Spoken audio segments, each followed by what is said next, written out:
in your own time, man. Crack on. Okay, That's cool. Hey guys, welcome back to Teen Muscle Radio and episode number 24. So today I am very, very lucky to be joined by David Kaye, who is a pro natural bodybuilder, world champion, and wins the award today for the most patient individual I've met, because this is our second time recording this. So, but nevertheless, I'm sure, the first time we went through this, we got incredible content. So I'm sure this will be a great episode for most, and it will allow you to get a bit more of an insight into Dave himself, his training methods, and just sort of a general insight into David's past, and also some of his current methods that are perhaps unorthodox, which you may not have heard anyone else on this podcast talk about before, but nevertheless will provide a lot of value to younger competitors out there. So David, thanks first off for having you on, and yeah, how are you today? You all good? Yeah, I'm good, mate. Yep, absolutely. Thanks very much, AJ, for having me on. Much appreciated. I've seen some of your work, so I'm looking forward to this. This will be good. Cool. Cheers. Right. So, first off, I'd really like to get into the foundations of David's physique. Now, we touched on sort of this in terms of David's his physique and some of the pictures you'll see online in terms of the level of muscularity and the density at which David competes at. People will come to a very quick conclusion that David, he cannot be natural, he cannot be a natural athlete, and it's very frustrating. I imagine it's incredibly frustrating for David, because what people don't realize is the years of hard, heavy training that have gone into creating this physique. So what I'd really like to get from you, David, initially is just give us a bit of a background into how you got into training, and whether that stemmed from any other things, and potentially those first years of initial building the foundations of your physique. Yeah. Okay. Well, thanks, AJ. I'll work this from the back to the front then. For guys like yourself and younger, guys that compete, they've gone through the BNBF or any natural federation, they've competed in juniors, teens and whatnot. They've been in the sport very young. I didn't compete. My first show, I was 24 years old, going on 25. So I guess you could argue I was a slightly late starter to the sport. Mm-hmm. But nonetheless, I was involved in sport all my life. When I was younger, I was I was involved in competitive swimming. I swam for my country at a very, very high level for over 10 years. And I also did a lot of athletics and had great success in that sport. From the ages maybe like 10 all the way through to about 18. Okay. To give you a bit of background, I was a sprinter mainly, but I was also very explosive, so I did well in things like long jump and high jump, and multi-events as well. And I was a British champion and record holder under 15 long jump and high jump. So I was always a type of guy. I was good at sport. I enjoyed sport. I love it. Super competitive. So I was always active. Yeah. So I guess you could say I was one of those kids that was always doing something, and I was always trying to be the best at it. Yeah. And I guess you could say I'm just a big kid now, and I'm still the same. But moving on, to get a bit more kind of like direct with your question, how I got to the bodybuilding stage was primarily towards the end of my athletics career. We the sprint group that I trained with, we got into Olympic lifting because it was deemed to be complementary for the sprinting. It built power. It was good for injury prevention, and it was just intended on basically enabling you to run that bit quicker over time. Sure. So me and the guys would go in the gym, and we'd do our Olympic lifts. We'd do a snatch, power clean. We would squat. We would do bench press and a little bit of deadlifting, not actually that much focus on deads, and some accessory work. And I very quickly realised that the guys I used to sprint with used to do this weight training with me, but they didn't seem to ever put on any muscle. And I just seemed to be getting heavier and heavier with the weights that I did. And everyone used to joke to me saying, Dave, you should go into bodybuilding.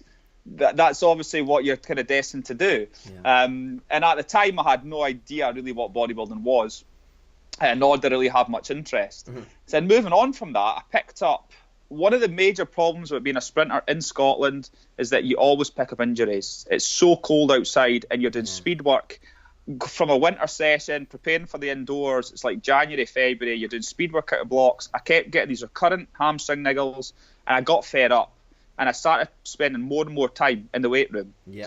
And you'll find this is a common scenario. A lot of guys who do well at bodybuilding are sportsmen who just needed a competitive outlet. Because they got fed up with their own sport. Yeah. And that was me. I was in the weight room. I would join a local gym. I didn't know at the time everything that I was doing was that of a bodybuilder. I just thought I was lifting weights. I was just doing my own thing. I was, looking through a few magazines. And guys in the gym would come up to me and say, "Oh, when's your show?" Or "How did you get on in your show?" And I didn't know. I was like, "What show? What are you talking about?" And they were like, you bodybuild, yeah? And I was like, no, I don't bodybuild. I'm just here doing my thing. Yeah. But little did I know, I actually was doing everything that a bodybuilder would be doing, training wise. My nutrition probably wasn't quite on point the same. But ultimately, I was a bodybuilder before I knew it. Bodybuilding found me. It was 2006. I went with a friend to see. I heard about the BMBF, and I thought, this is cool. I'm a natural. I mean, I would look at Flex magazine, and I would look at guys like Ronnie Coleman and that, and I knew they were natural. And whilst I didn't want to necessarily be them, I found the sport very interesting, and I enjoy the challenge of training above anything else. And I found out there was a natural federation, so I went to the BMBF Scottish in 2006. I then went to the BMBF British in 2006, and I was absolutely blown away, AJ, by everything about it. The standard of the competitors, the show production, the atmosphere, and I thought, this is what I want to do. This is my world. And I'm a competitive guy, and I needed an outlet. Yeah. And here it was. So the year after, my friend actually competed, and I went to watch him, and I remember thinking I should have done it that year, but I still didn't quite feel I was ready, and I thought, let's have another year. 2008, that'll be the year I go for it. Sure. And that's what I did, and that's what got me to my first show. I was 24 years old. I entered the BMBF Scottish in 2008 as a novice, and it ended up being pretty much one of the best days of my life, AJ. I won the novice class, and I also won the best wheels in it. I went on to win the overall title of Mr. Scotland in that show as well. And after that, they say you're either bitten by the bug or you're not, and I certainly was. And the rest, as they say, is history. Amazing. And that was my first show, and the rest just fell into place after that. Yeah, I mean, I think when it comes to finding bodybuilding, things have changed obviously since sort of the older days where you had to, almost social media wasn't as evident. You didn't see bodybuilders on Instagram. Instagram wasn't around. Neither was Snapchat, etc. So your way into bodybuilding had to be quite natural. Had to be quite a natural sort of swift switch into the gym, into enjoying the gym, enjoying your training, and then obviously competing on stage. And for me, obviously, coming from a competitive background as well, like I was in motorsport, and it's funny, like you said just then, about hearing why you ended and why you switched, and because of the recovery aspect, the injuries, etc. I think I see that quite frequently with people that switch from rugby as well. It tends to be consistent injuries that get people, I hate rugby, like all I get is injuries, and they don't quite have the potential to take it to that next level. And I think it's the same with me. Like when I ended motorsport, for me, I was super passionate about it, but to get to the elite level, which is what I always wanted, and it's what I see myself in bodybuilding as well. Like I want to progress to a level where I'm competing against the best. Like that's always something that I want. It's in my head, and that was in my head with motorsport as well. So when I quit motorsport, but it was a financial point of view. So I didn't have the money to progress to the next level. And I think there's something, there's definitely merit to finding bodybuilding naturally through competitive work ethic and drive. There's a void. You find there's a void, and you're not done competing. You're just done competing, and in your case, motorsport. Yeah. But you've got plenty left in the tank to give in another competitive sport, and you'll find that that's commonplace for a lot of guys who end up bodybuilding. Yeah, absolutely. Would you say also there was, to the training that you had at in sprinting with Olympic lifting, etc. Yeah. Would you say that was quite beneficial in terms of building just the initial foundations and laying down some initial tissue? Yeah, I mean, I would say I was dealt a good hand genetically as well. Growing up, I was always that guy at school who had a six pack when all my mates didn't, and I had these arms and stuff, and like people would say, "Do you do weights?" I was like, "No," and I didn't. It was just, I had a good base, and I worked at it because I was involved in sport all my life, and it does. You're still a young guy, but you're growing and you're building muscle anyway. Absolutely. But when I got into the sprinting, like I said to you, the lifting certainly spearheaded me into bodybuilding, because if I didn't sprint, I didn't start lifting the weights, I didn't realise that I responded really well to weight training, and I wouldn't have got into the sport. And when I sprinted, we've lifted, obviously the compound lifts, like I said, and we lifted in low rep ranges with heavy weight. Yeah. And that's. I mean, we can talk about this later, AJ. I don't know if you're going to talk about kind of like my training philosophy or whatnot, but certainly I almost had a good end to the sport because I did not have a problem with lifting heavy, and I lifted heavy with the compounds, and that was the norm to me. That's just what we did. Yeah. And you'll find that athletes, sprinters in particular, they're incredibly strong for the body weight. They've got incredible power to weight.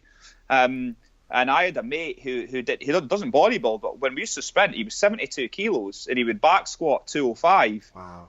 Like no belt, no knee wraps, and he was a sprinter. He wasn't lifting to lift heavy. He was just a strong guy. Yeah. So when I first got into the gym, I wasn't fazed by guys lifting heavy. It was what I was used to. Yeah. And it went from there, and I built a great foundation, and that essentially laid the groundwork for my type of training that I've done ever since. Yeah, definitely. I think there's something to suggest that some of the biggest natural bodybuilders are built upon strong foundations with compound lifts. But I think something that gets confused quite frequently with this whole 3 compound lifts is that when people start lifting, they're like, oh well, David Kaye did Olympic lifting to build his physique, and and people like, I'm not sure if you've heard of him, but Tom Mack, he did powerlifting. Sam Watt, he did powerlifting. Yes, they all did powerlifting, but to get the bodybuilding physique that they got, I think it's quite easily confused that all you have to do is the big 3. And it isn't that, is it at all? No, not at all. It's not just the fact that you need to obviously vary and add in other exercises. You also need to train in a slightly different style to what a powerlifter typically would as well. Otherwise, bodybuilders and powerlifters would look alike, and quite often they don't. So it is a slightly different focus. One thing is for sure, though, AJ, is that you can't build, as an actual athlete, and I'll stand by this, you cannot build thick, dense, quality muscle without lifting big weights. No way. It just doesn't. It just doesn't happen. Yeah. So you can't have it the other way around. You can be a powerlifter, can perhaps move into bodybuilding, but you certainly can't. I couldn't have mucked around in the gym doing isolation exercises for the first 10 years of my training, and then expected to step on stage as a bodybuilder and do any damage. It's just not going to happen, and you don't have the choice. You have to put in the big lifts early, and you have to put them in consistently. And that's the nature of the beast. When you were initially starting training, so with these big 3 lifts, because sure, you're very, very good at deadlifting and Yeah, very yeah, good yeah. at squatting. How, when you started training, were you training those movements fairly frequently? And has your frequency now reduced over time in terms of those bigger lifts? Yeah, I mean, when I was a sprinter, we used to lift. I would squat or deadlift, and I didn't do a lot of deadlifting when I was a sprinter. It wasn't really seen as relevant. It was power cleans were seen as more relevant. Sure. Still pulling from the floor a little bit, yeah. Yeah, yeah. And I would maybe twice a week, 3 times a week, I would be performing these lifts. But the key thing to understand here is, whilst we were lifting heavy, our volume was quite low in terms of single session volume, despite a higher frequency in terms of sessions. Week, So you didn't really. You had lighter sessions and heavier sessions, but the focus wasn't really on pushing the weights to the maximum. The weights were just seen as something complementary to the track work. The track work was still the focus. Yeah. Now, getting into bodybuilding, however, I quickly realised that my focus would then change to slightly lower frequency in terms of workouts and much higher volume, heavier loads, higher volume per workout. And that elicited a much, much better response in terms of muscle growth. And again, there's probably guys out there would listen to that and say, I don't agree with that. But ultimately, I can only go by what I've experienced, and I've done a lot over the years, AJ. I've done a lot of different programs. I've tried a lot of different theories, and I always revert back to just going in the gym and, for want of a better term, knocking your pan in and just doing the work, lifting big, lifting with plenty of volume, and repeat, and just doing that over and over again. And I found that for me, that's where I came back to it, and it was probably about 2008, 2009. So maybe after the first 5 years of bodybuilding training, that's when the penny dropped, and I realised that what I was actually doing in the first place was the right thing. So stick with it, and its progression over time is made by effort and consistency. It's not made by following some wacky training program that's going to promise you, the world. It's effort and time. And I'll never forget when I walked into the Body Academy gym in Perth in 2007, and it was just when I was just going to compete the year later. I spoke to Vicky McCann, who at the time I didn't know, but she obviously owns the gym. And I told her that I was preparing to do the show. I wasn't quite sure if I was doing the right type of training, and she kind of asked me, what do you do? And I think I did a session with her once, and she says, you're doing exactly the right thing, just keep going. And those 3 simple words were all I needed to hear, just keep going. And she's obviously seen everyone, and she's trained with guys like Rob Hope and Nigel Davis, some of the greats of all time, and they were the same.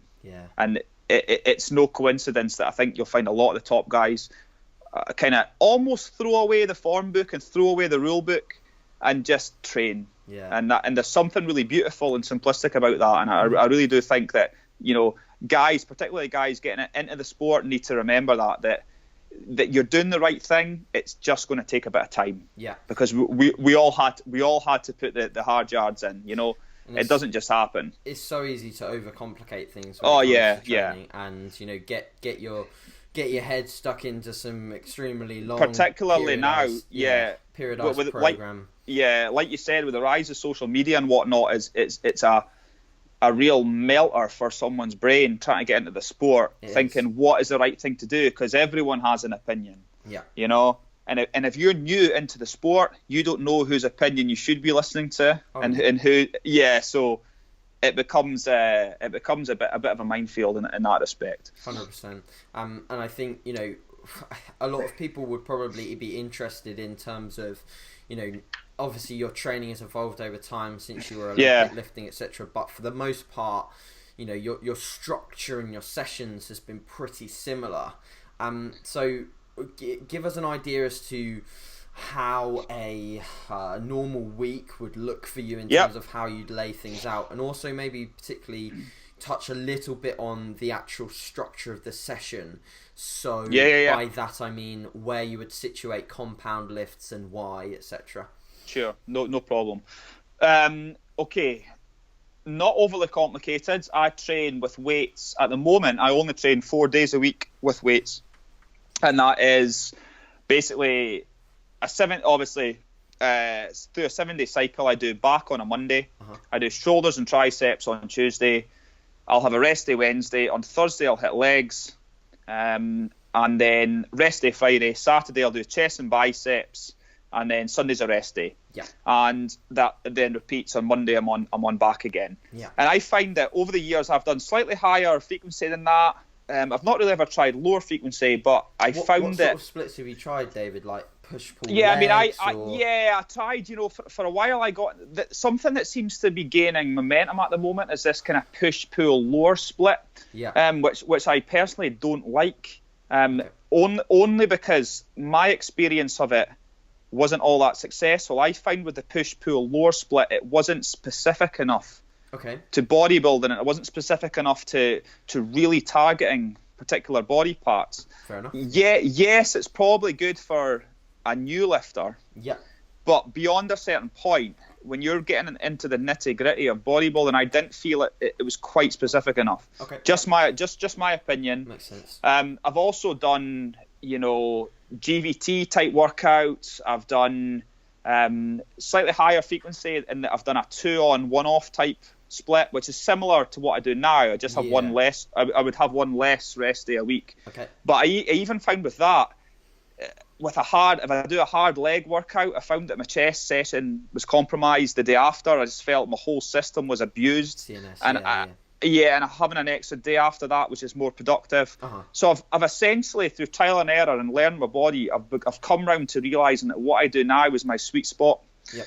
And that's where I can have the most success with my training. It's the greatest blend of being able to, like I say, knock my pan in, but also recover in time, so that the quality of the sessions isn't compromised either, and I can get progressive improvement. Not linear, but progressive. And I found that,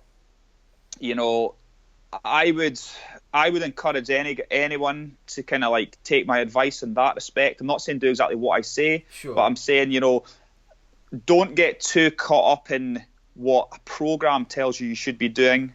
Get caught up in, am I training as hard as I can? Am I actually putting in the work? What works for you, etc.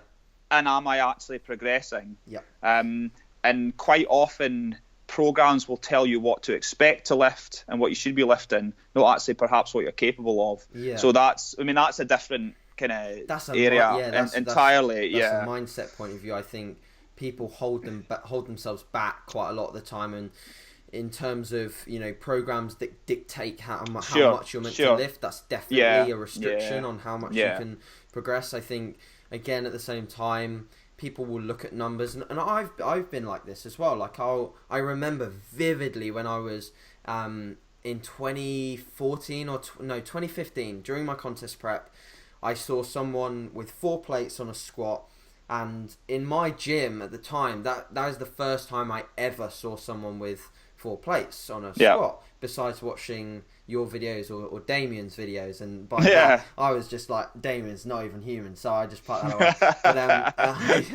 I was watching it and I was like, wow, like one day I'd just love to hit 180 for like just one rep, just have 4 plates on there. And as soon as I achieved that, I realized that I wanted more. But if your limitation, have to recalibrate your kind of objectives. If your limitation is stuck on one number, you're never going to break past that. So that 180 squat, it will take you way longer to get there, and once you're there, your progression is now a ceiling. So you'll find it very difficult to go above that. Absolutely. But setting your goals, extremely high, like worryingly high, it's probably the best thing. Like I'd rather end a year with goals that were so high that I came very close but didn't quite get them, rather than goals which were pretty low and I just hit them easily.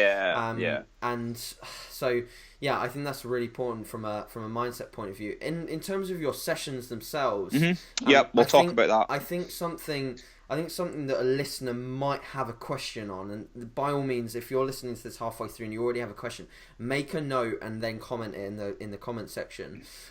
But in terms of your sessions and the amount of volume that you're doing in a session, Sure. I think someone would have the question as to are you getting to a point in a session where you're quite fatigued, so that some of the work towards the end of the session gets of a... I mean, I know that it won't be the case with you, but someone listening might think that the quality will get lower because you're slowly getting more fatigued, and that splitting the work across the week might work better for some, but obviously for you, it works really well. So how do you think you've maximized the ability to do a lot of volume in one session and still the quality of the work be high? Yeah, I mean, there's two. What you've said is correct. I think for a kind of moderate lifter, I hate trying to label people because everyone's at different stages in their career or whatnot. Yeah. But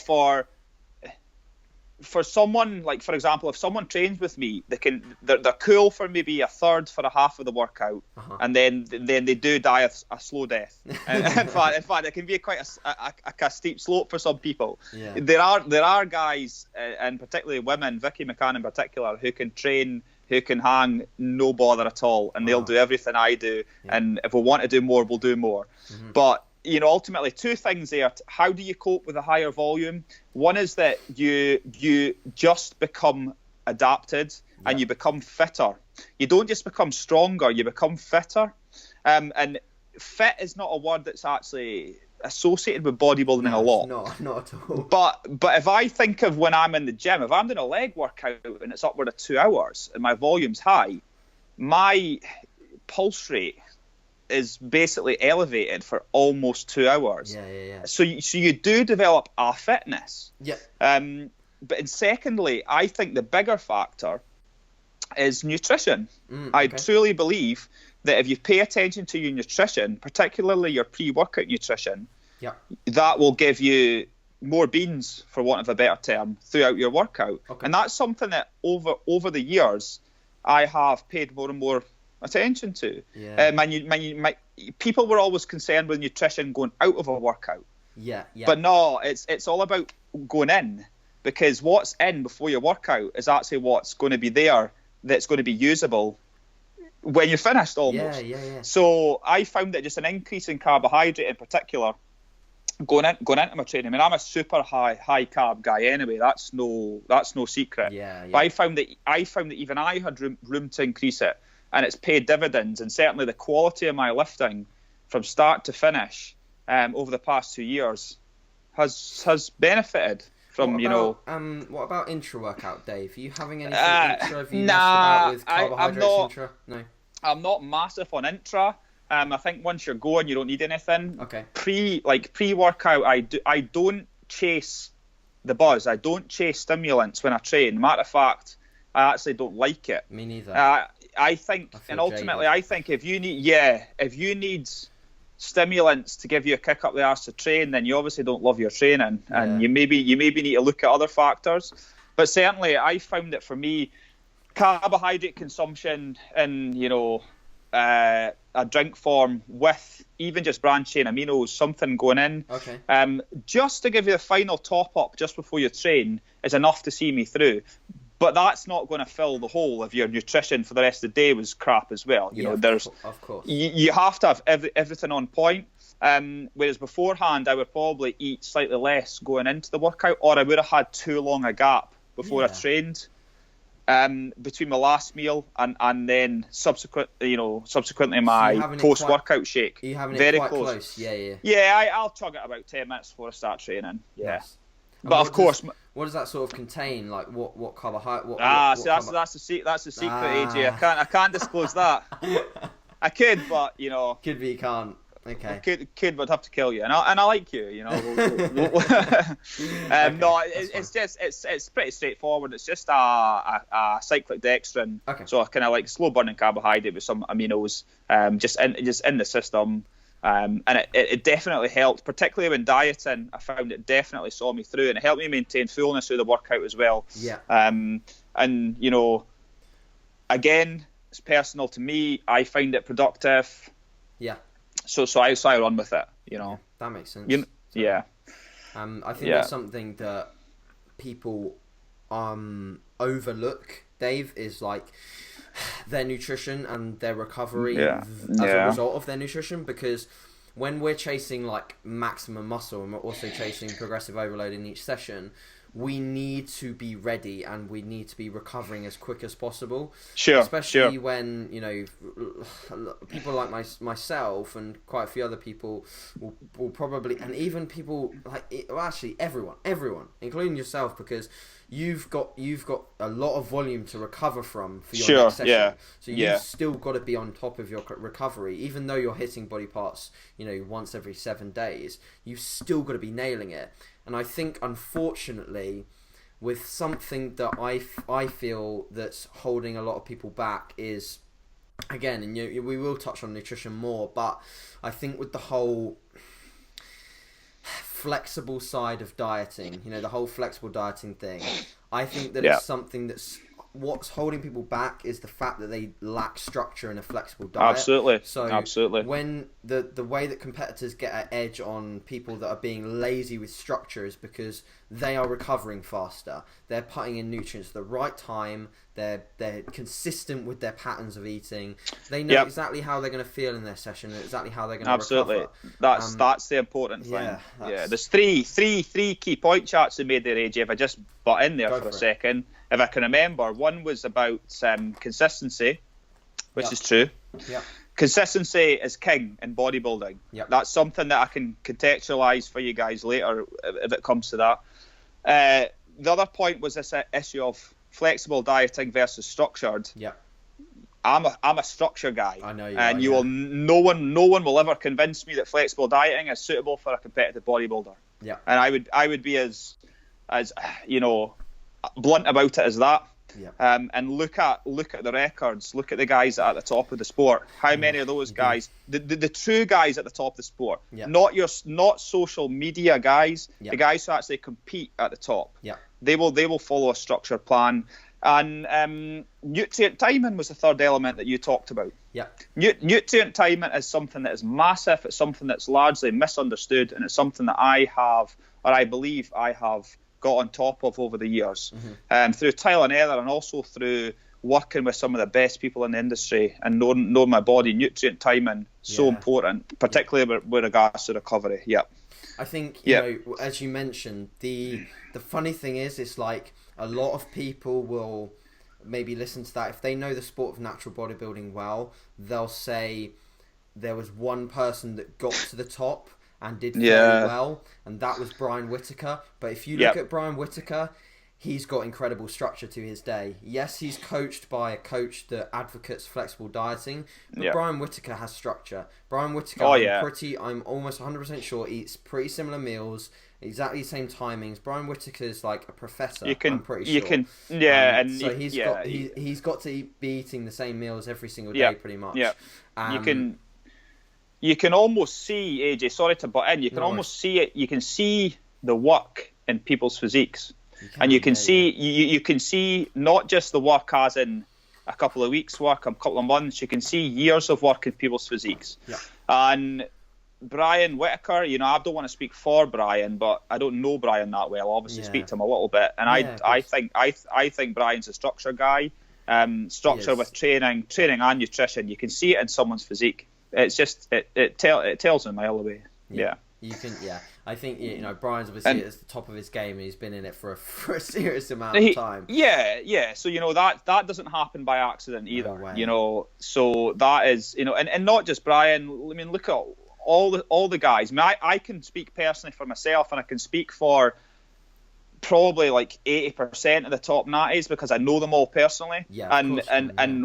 And there are slight differences between our approach, but they all come under the umbrella of the same thing. Yes. And that is heavy lifting, plenty carbs, structured dieting. And I really can't advocate any more than that, you know. The proof is in the pudding, as they say. That's it. The proof is in the pudding. You know, you look at the top, take what they're doing, and there is a trend. So Yeah. there's got to be something to say for that. I think, yeah, just to butt in as well, this is something that we might talk about. I keep jumping in, AJ, because it's important. It's important that I get this across, that it is a trend, but it's a trend of discipline and hard work. Yeah. And that is something that people quite uniquely try and get away from in a sport that is fundamentally based on discipline and hard work. So you can't escape that, guys. And nor should you try to, because if you're in bodybuilding for the right reasons, you'll relish the challenge 100%. Yeah, you will, and no matter what the approach, if you're looking to build as much muscle as possible or get as lean as possible, both are pretty simple yet difficult tasks. So absolutely. Getting into contest shape, provided you actually get into contest shape, because a lot of people probably don't and miss the mark, or have more to give, then you will experience how difficult it is, whatever the approach. So if anything, I think you want to be looking at what the best people are doing, if not trying to emulate it as much as you can to create the best results. So I think we covered that really, really well. In terms of your training itself, I'd like to ask a few questions specifically to what you're doing now. So, sure.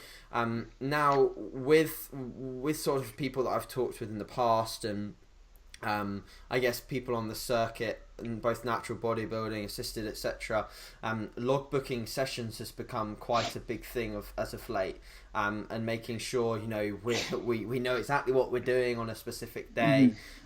Now, I'd really like to get your stance on sort of whether you logbook your sessions, and why you do or don't. No is a simple answer. I don't have a logbook. I've never had a logbook, and I've never had a logbook in any competitive sport I've ever done. Now, that's not to say that I believe or I'm against logbooking. Sure. Not at all. Not at all. It's just nothing. It's just never been relevant to me personally. And I may be a bit of an anomaly in that regard. I don't know. I personally never really found value in it. I can understand that people use it not simply just to remind themselves of like how much they lifted the week before, but ultimately to be able to look back and use it analytically and look at periods of training which were going particularly well or periods that didn't go well, and see if there's something that they can pull out of it, a theme or a trend. I try and look at my training a bit more holistically. I believe that your training does work in cycles, and you can't just like the way two diets are not the same, training will never be the same either, because our body is always going to undergo changes.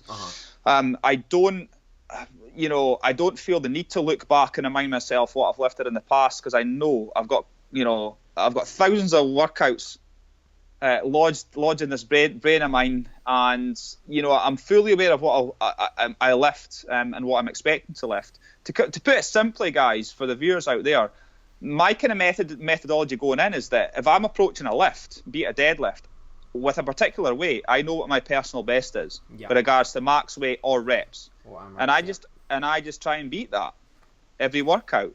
Now, it may seem simple, and it may kind of seem, well, that sounds like a bit of a kind of bro style type lift, but to me that's training. And whilst I may not hit PBs every workout, sometimes I blow past them, sometimes I don't make it. So that doesn't, a logbook wouldn't change that. It wouldn't necessarily give me any further benefit. I don't think it would add any value to my training and my prep in bodybuilding. And ultimately, AJ, I don't really feel, again, to put out a disclaimer, I've got no issue with logbooking. I'm sure people do find value in it. Makes sense, yeah. But logging your training does not tell you how intense you are. Logging your training does not cater for effort. Logging your training does not ensure progress. And in my opinion, a lot of people log training because it's fashionable. Yeah. And it seems to be another, not fad. I don't want to use logbooking as a fad, because it's not. But I think it's another piece of kit that has become bodybuilding in 2000 and toolbox, yeah, you know, and I kind of throw away the book completely and just get in and get the job done. Yeah.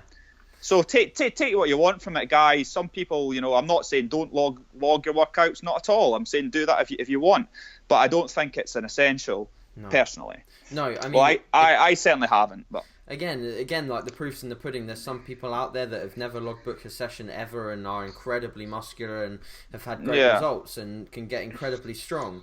I think it you know, obviously from my side of things, you know, from a progressive standpoint, I'd find it difficult to remember my sessions to an extent.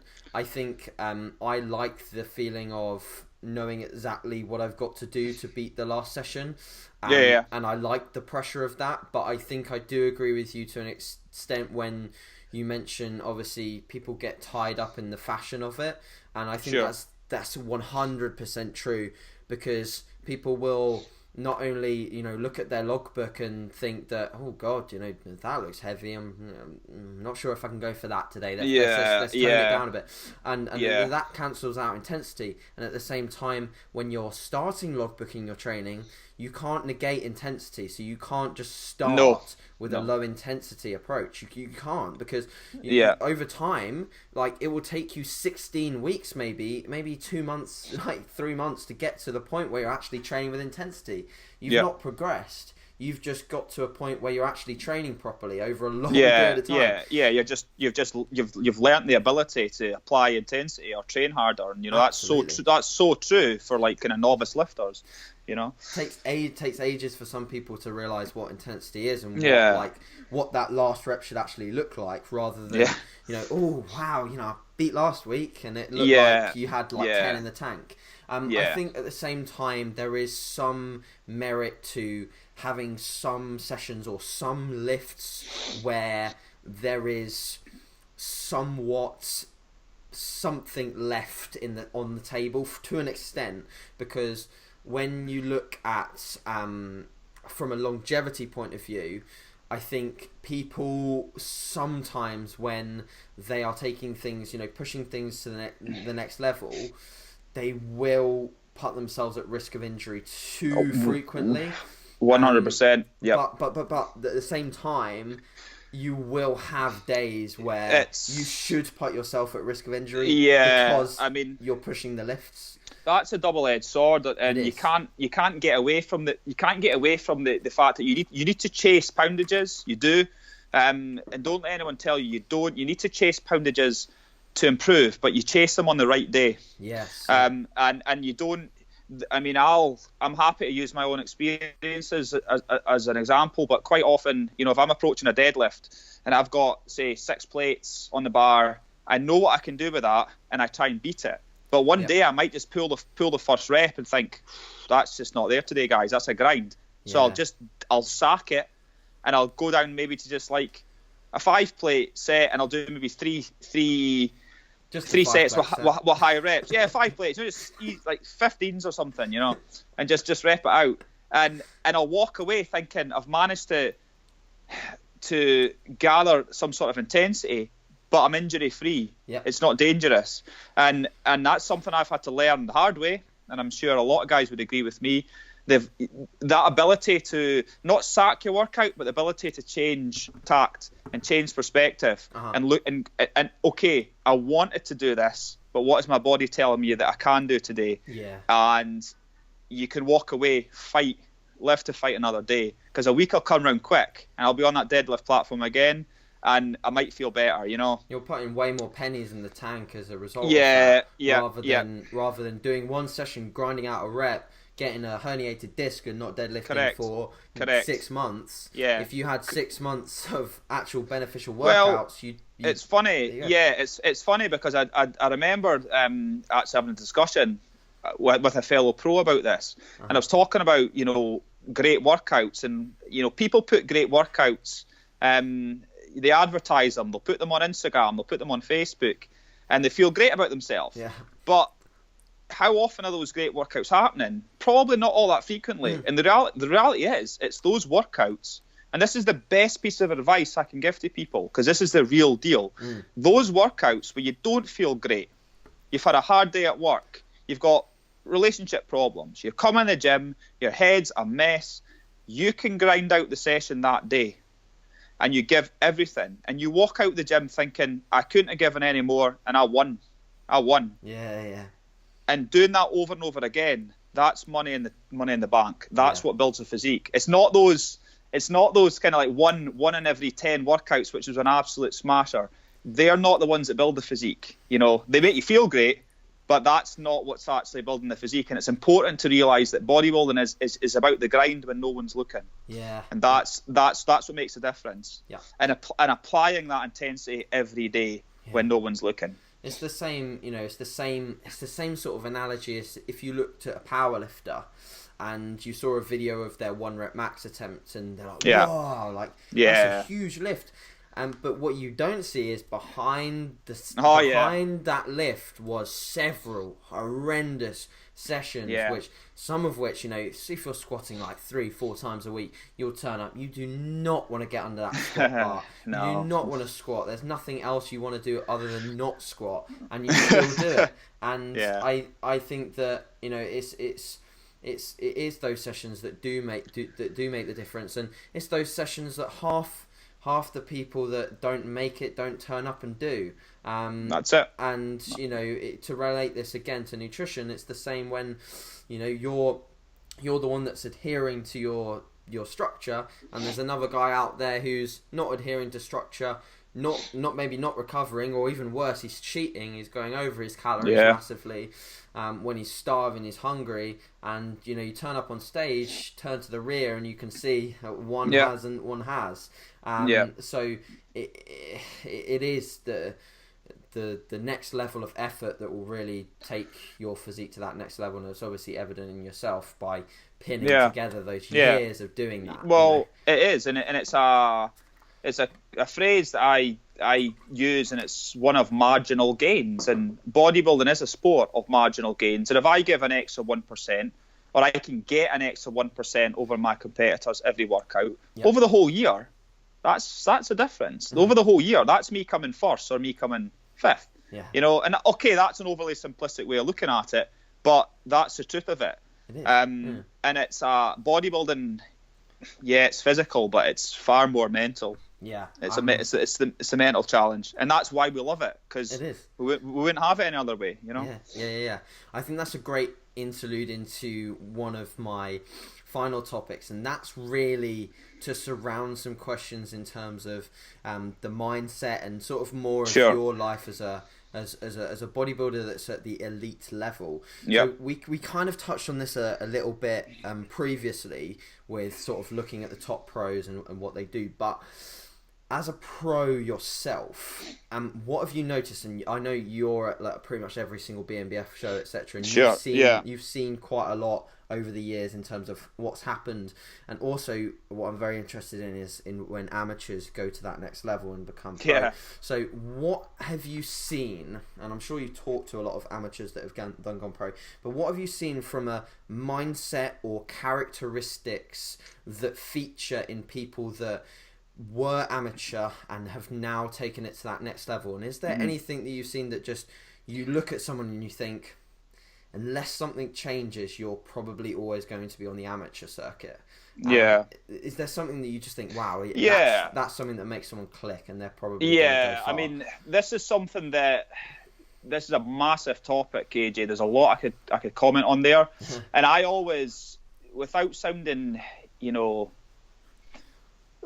overly critical or self-indulgent, I liken people to myself when I was younger, and like my sort of approach, and I can see it. You're right, I meet a lot of guys, males and females, throughout the shows I attend, and I speak to a lot of people online. I get a lot of people kind of contact me, and I remember the mindset I had and the mindset I still have, and you can see it in people. And you can almost feel it in people. It's almost tangible when someone's in it for the right reason. I mean, with regards to kind of what it takes, if that's your question, what does it take to get to the next level? there's various factors at play here. One. I hate to say it, but we can't overlook genetics. Of course. It's a sport. Yeah. Not everyone can be Usain Bolt. Not everyone can be a pro bodybuilder, and not everyone can be a pro world champ. Makes but sense. if everyone's putting in 100% effort, genetics are gonna factor. Okay, Of course. that's just life. Yeah. Beyond that, though, it really comes down to that mindset of progression and basically wanting to improve rather than saying you want to improve. And that sounds so simple. Yeah. But, if you speak to any of the guys, they don't, guys that are now pro live and breathe bodybuilding, okay? And I would argue that there is no greater point in someone's competitive career as when they are a top amateur on the brink of turning pro. Yeah. Because you're so immersed in it, and there's so much on the line, and it's so pure. Because you might want to talk about this, but the difference between competing at pros and amateurs is different. Okay, it's the same sport, but it's different in many ways. Yeah. In Britain, you're very, very fortunate. There's natural federations in Britain. I'll talk about the BNBF because that's where I came through. Yeah. But people in Britain don't realise how fortunate they are to have the BNBF, to have the show quality, to have this rigorous drug testing, to have the venues, the lighting, the setup, the professionalism. Everything about it it's a beautiful scenario for natural bodybuilding. And when you're an amateur striving in those ranks, that is as good as it gets. And guys that are, I don't want to get away from kind of the question that you asked me, so like rein me back in if I'm going off on tangents. It's fine. But I see guys every year, and I can tell the guys that are going to progress and the guys that are not. And it's usually down to things like rate of progression, whether or not they improve what you've told them to improve. Now this is something that a lot of guys come up and ask for feedback, but guys come back the next year and they've obviously not taken on board your feedback, or they've not put forth a decent effort to improve what you've asked them to do. So when I see that, that's an indicator to me of someone that's going to continue to progress. Someone who takes time away, okay? And I'm not advocating that everyone should take time away from the stage, but some guys are happy to put it away, to put the clothes on, not to splash yourself all over on social media, and come back and do the talking on stage, okay?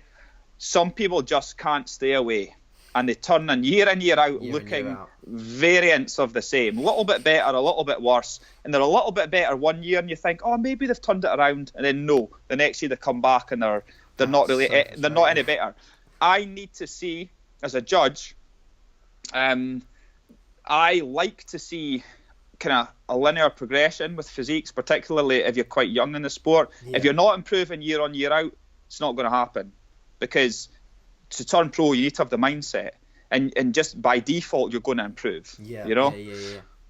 Once you get into the pro ranks, now this is where it all changes, because once you get into the pro ranks, two things are going to happen.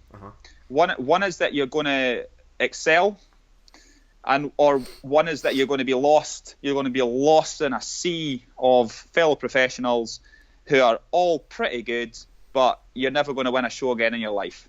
So some guys have gone from being top amateurs, winning a pro card, and it's effectively ended their career in that whilst that sounds harsh, whilst they may thoroughly enjoy competing, they're not going to taste the success that they had at amateur level, because the standard's so much higher. And that's cool. That's cool. That's sport. They may still thoroughly enjoy it because they're still progressing in their own way. Being pro is great if you're a good pro. I don't know how much fun it would be if you're at the back all the time, and you're not actually kind of like at the top, because it's such a change from the nice cotton wool environment of amateur bodybuilding. And quite often when you compete in pro classes, I'm fortunate, I get a show in Britain, but if I didn't have that, you're travelling abroad. So there's expenses that are incurred and whatnot, and it's just a colder environment. There's guys out there who you don't know, not everyone's as friendly. You have respect. But you're against other guys who are the genetic elite. At pro level, you could be the top pro, but you're guaranteed that there's guys backstage pumping up with you that have got better body parts. And sometimes if you're in the amateur division, you're just the best guy in every respect. Yeah. But as soon as you go into the pro lineup, it becomes it's a bit of a lion's den, to be honest. And I've seen new pros being eaten alive, to be honest with you, mate. And that's part of just climbing the ladder. It's the learning curve. It's a huge learning curve, and you have to take that on board pretty seriously, because I would argue the gulf between a junior and a top amateur is probably the same as like a new pro to an elite pro. It's that big a jump, and it's quite a prospect. And I remember my first, I wouldn't say I was lucky, because it's nothing to do with luck, but I won my first pro show. But nonetheless, that doesn't change the fact that the first Worlds I went to, I was walking around backstage with people who were names, people who I'd looked up to, people who I was just honoured to compete with, and that's an eye opener. And you either take that and think, hey, I'm not going to be I'm not going to be a fan anymore, I'm going to be a rival, or you're just going to accept that I'm never going to be on a par with these guys. And that's kind of like the difference. I mean, pull me back, mate. Jump in at any time if there's anything you want to pick up on. I honestly think that's exactly what I wanted to hear. Is that you've seen it in people. I think what it comes down to is obviously a combination of the work ethic and the genetic potential. Because if someone turns up and they quite frankly just don't have it, like, they could still become a great bodybuilder. They could, in terms of genetic potential, they could still become a great bodybuilder, and they could potentially win like regional shows. Maybe at a Britain that the right people turn up, they could do well. But that flicking the switch to becoming a professional, especially when you're in such a hard environment as the BNBF, because agreed to win your pro card in the BNBF, it's a big deal. You have to do something incredible. You have to sum it all together and do it all at the right time, because you can't just get away with doing it at any old show and go home with your pro card after your first season. You'd have to be something quite incredible to do that. So I think that and that's the great thing. That's the great thing, is that you don't get it handed to you. Like, you don't get it gifted. You have to work for it. Earned, not given is kind of like the phrase that we always used. And that anything that you achieve in natural bodybuilding through the BNBF or now the GFAC, who I compete for, you don't get anything without earning it. And that's cool for the British guys, because we've grown up, like you say, through the BNBF, where there's one pro card, one male overall pro card a year. One. So, some great bodybuilders can either never earn the pro card, or they can spend about 5 years trying to get it. They're already at the top. So we have a tough system, but we have a great system, and that is why Britain punches way above its weight. And in terms of bodybuilding quality achievements, relative. When you say, obviously, when you're talking, I had a question on this that I wrote down as well. So when you're backstage with people and you know their big names, etc., and they've got big, potentially better body parts, etc., and at the same time, like, you've got a huge following. There's people that really look up to you, especially in the UK. I know that for sure. So do you still get nervous? Do you still feel the pressure? And how do you deal with that as a competitor that's got pressures on them? I'm glad you asked that, AJ, because I think this is something that I'll be completely honest about as well. And I think that guys will probably want to hear this. Yes is the simple answer, and I'm going to explain a little bit about that. No matter what level you compete at, and no matter what your achievements are, you will always have the fear, right? Yeah, And I'm going to just use a general term of the fear. And what I mean by that is because you're so competitive and you love the sport, you go through processes of self-doubt all the time. Yes, yeah. And that is a self-doubt which is kind of merged with a confidence that you have in your own ability. And you need that doubt, because that doubt is what drives you all the time. And that doubt is what pushes you and makes you diet hard and train hard, because you can't let yourself down. Okay? And I, even to this day, I will go backstage and I'm nervous, 100%. When I pump up, you've got two choices. You either run away and hide in a corner, you know, or you step up and you go on stage and get the job done. Now, of course, the latter was what we would do, but people can win and lose shows backstage. Psychologically, they can bomb, and we've all seen it. We've all seen great physiques fall apart on stage because nerves get the better of them. And I'll always say, everyone's nervous. Everyone is nervous. The key is just not everyone needs to know you're nervous. Okay, and over time, what I would say is I've learned to control the nerves and to channel them into something positive. And I can honestly say I can do that now. Yeah. But even up to maybe a few years ago, I would panic. You'd panic backstage. You wouldn't freak out, but it wasn't a comfortable feeling. But now I feel I've learned to kind of channel it, and that's just experience, and it's just about learning that hey, I've put a lot of work into this. I better enjoy it. I know what I'm capable of. I do have a right to be here. I've worked hard. Let's go and let's get the job done. And you'll never ever get rid of the fact that when you look in the mirror backstage and you're pumping up, you still see that little novice that was competing way back in the day, and because you're you, and you're living it through your own mindset, so you don't associate yourself in the same light as these people, but they're looking at you thinking the same thing. So that's really refreshing to hear. It's all right, guys. Be nervous because you need it. You need the nerves, and the nerves are a great thing. If you don't have them, get out. Yeah, I think if you're not nervous, you probably don't care enough. Correct. I've before pretty much most of my shows, on 2015, I really struggled to sleep. I was, I was just really nervous because I knew that I knew that I'd put in so much effort and I just wanted to do extremely well and wanted to suffice my efforts basically. But at the same time, I think people should focus really hard on just enjoying the process itself, because absolutely, if you're in it just for the achievement of it, you'll find you get like quite a dull feeling after, because you'll be like, why the hell have I done this for like 20 weeks or whatever. If you're in it just for the results, you'll find that you'll be disappointed more than you'll be happy.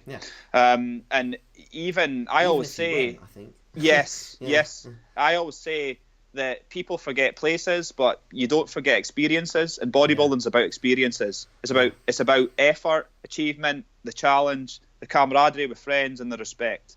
And that's what you should focus on. And also, going back to what you said, my nerves, if you will, change in the sense that I used to be nervous when I first competed because I wanted to look okay and I didn't want to look out of place. My nerves now come from a different area because it's more of the weight of expectation. Pressure, So it's a pressure because you are expected to produce something. And I've read kind of autobiographies of many top athletes, and that's a common theme. And one guy, it was Michael Johnson, the great athlete, 200 400 meter sprinter, once said that you have to consider pressure as a privilege, because in order to be in that position to feel it, you've done pretty well. So I try and think of it in that respect, that people are waiting to see me, but hey, that's just the position I'm in. So let's relish it, Sure. That's because that's what you want when you get into the sport, Absolutely. So. Totally agree with that. And to be in your position is definitely something that's a good thing. I've had a good run. This is my 9th. If I compete this year, which is the plan, that'll be my 9th competitive season. And I've had far more success than I've had failure, if you'll call it that. And Yeah. it's been a good experience, but you know, it's been a lot of work and it's been a lot of sacrifice. And I genuinely believe that I've put in as much as anyone else, if not more. And you know, I've met the right people, and it's been a real joy. And that's a testament to Vicky McCann and Guy Addison and all those people that are involved in the promotion of natural bodybuilding in Britain and now in the USA. So thanks, Vic and Guy, if you're listening out, you know, thank you very much. Yeah. I'll see you tonight. I mean, it's important that, like, the whole support network scenario Sure. of things, and I'm sure that, you know, some of the greatest athletes have some of the greatest people behind them, and that's really important. And you know, whether people diet for shows themselves or get coached, or whatever the situation, it is you just stepping on stage. But you know, that girlfriend that prepped that meal for you, or that person who drove you to the gym when you were too tired, etc., or you couldn't make it, that person that sent you a text when you were feeling extremely down. You know, there's huge support networks behind sports that require only one person to do the job. But I think that's really important. So, Dave, I think, you know, we're coming to a good point in terms of sort of wrapping the episode up. No, what is AJ? I think that one thing that I'd like to sort of leave on would be, if someone is listening to this, no matter what their age, experience, gender, etc., if there's one thing that you really would like more people to take home, or one thing that you'd like people to take home from listening to you today, sort of what would it be, and why? Yeah, I mean, that's a question. Well, it's a very open-ended question, but I know what I'm going to say, and one is that, you know, this is a sport. I tapped on it before. Bodybuilding is a sport of discipline, and it's a sport of fundamentals. Yep. You have to be consistent with everything you do. And please understand, guys, that it's not a complicated sport. It's a simple sport. It's a sport of getting your muscles bigger, and when you compete, getting as lean as possible. And there are ways of doing that, but there are optimal ways of doing that. And I think, you know, try and focus on the basics. Don't overcomplicate your journey. Get a good system of people around you. Find people that you can trust and people that know what they're talking about, okay? That's important. There's many people out there that will tell you that you're brilliant, and they'll tell you that you look great all the time. Ignore them. Find a few people. Find a few people that you can trust, because they're the people that you need. Yeah, and you have to be, because the judges will be honest with you. Okay, so I'd rather be told that I look rubbish, not rubbish, but I'd rather be told that I'm not ready all the way up to show day, to then be told I look great. Yeah, you know, because the cruelest of words during your prep materialise into the kindest words from the judges. That's what you need to remember. That's really good. And it's a sport. Ultimately, guys, it's a sport about effort and intensity, and it's not always pretty. It's not always going to be a sunny day for you. There's going to be hard days. There's going to be dark days if you're on prep, but you see the light, okay? And you just work through it. And ultimately, if you put in, this is probably going to tie it up for you, AJ. Yeah. For the guys out there, no matter what level you're competing at, if you put in everything you've got into that sport, and you're standing on stage and you've hit all your training as hard as you can, and you've never cheated once in your diet, and you've given it all, that's bodybuilding. Win, lose or draw, it doesn't matter anymore. Perfect. That's you done the job. Awesome. Okay. Awesome. I think, you know, David, like that's a great end, and a great take home message for anyone that's listening.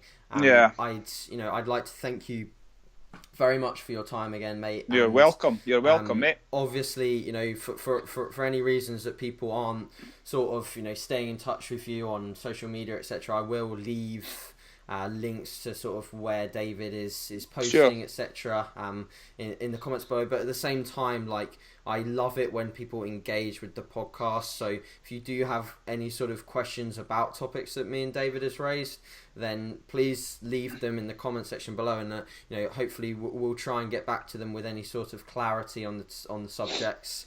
But yeah, thanks to anyone that listening. Thanks to David.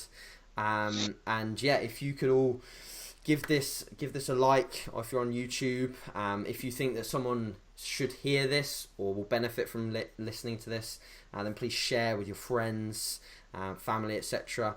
And yeah, we will see you back for episode 26. But